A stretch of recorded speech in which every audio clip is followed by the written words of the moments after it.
कार्यक्रमाचे अध्यक्ष आणि प्रमुख पाहुणे तसेच इथे जमलेल्या माझ्या मित्रमैत्रिणींनो, बघता बघता 2 वर्ष कसे निघून गेले हे कळालेच नाही. बघता बघता 2 वर्ष कसे निघून गेले हे कळालेच नाही. कधी विचारही केला नव्हता हा प्रवास सुरू करताना, कधी विचारही केला नव्हता की एक दिवस हा प्रवास थांबवावा पण लागेल. सर्वप्रथम मी 9वीला जेव्हा इथे आली तेव्हा मला सगळं अनोळखी वाटत होतं. नवीन शिक्षक, नवीन विद्यार्थी, काही कळेना असं झालं होतं.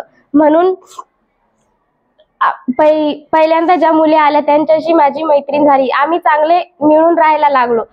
नंतर आम्हाला पवार सरांनी इंग्रजी हा विषय खूप छान पद्धतीने शिकवत होते. त्यांनी आम्हाला शिक्षणच नाही तर अवांतर गोष्टींचा सुद्धा खूप ज्ञान दिला. शिक्षण क्षेत्रात जर कोणी काम करू शकलं नाही तर मार्केटिंग क्षेत्रात कसं काम करायचं त्यांनी हे शिकवलं. नवीन जाहिराती किंवा बातम्या कशा तयार करायचं हे त्यांनी शिकवलं. इंग्लिश बोलता येत नव्हतं म्हणून त्यांनी आमचं आठवड्यातून एकदा तरी कन्व्हर्सेशन स्किल आमच्याकडून करून घ्यायचे. नंतर आमचे नायकुडी सर हे आम्हाला विज्ञान विषय हा खूप सोप्या पद्धतीने आणि कसं सगळ्या मुलांना समजेल असं शिकवत असे. मराठी विषयाला कातोळे सर हे होते. त्यांनी मराठी विषय अगदी सोप्या आणि साध्या पद्धतीने आम्हाला शिकवलं. मराठी विषयात आम्हाला कुठलीही अडचण नव्हती. जेव्हा आम्ही 10वीला आलो तेव्हा आम्हाला शिक्षकांची खूप कमतरता लाभली. मराठी विषय शिकवण्यासाठी कातोरे सर होते पण त्यांची बदली माध्यमिक या शाळेत झाली.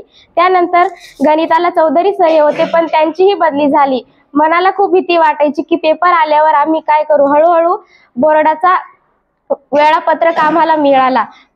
सगळ्यांच्या मनात भीती होती की हे पेपर आम्ही कसे लिहावेत.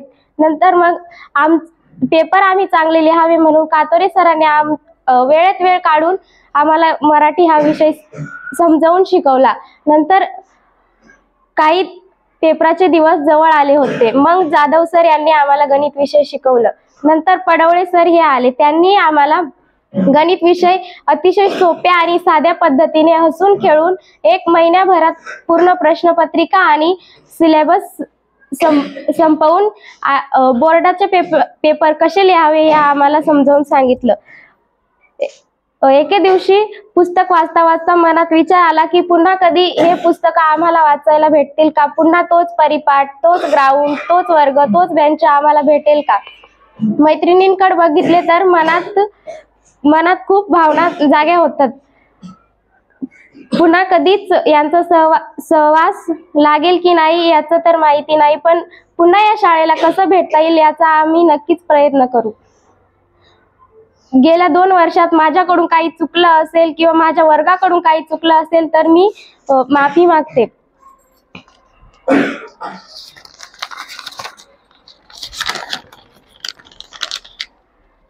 आजचा दिवस हा आनंदाचा आहे पण थोडासा भावनिकही. इथून पुढे आपण प्रत्येक जण वेगवेगळ्या वाटांवर प्रवास करणार असलो तरी शाळेतील या सुंदर आठवणी कायम आपल्या हृदयात असतील.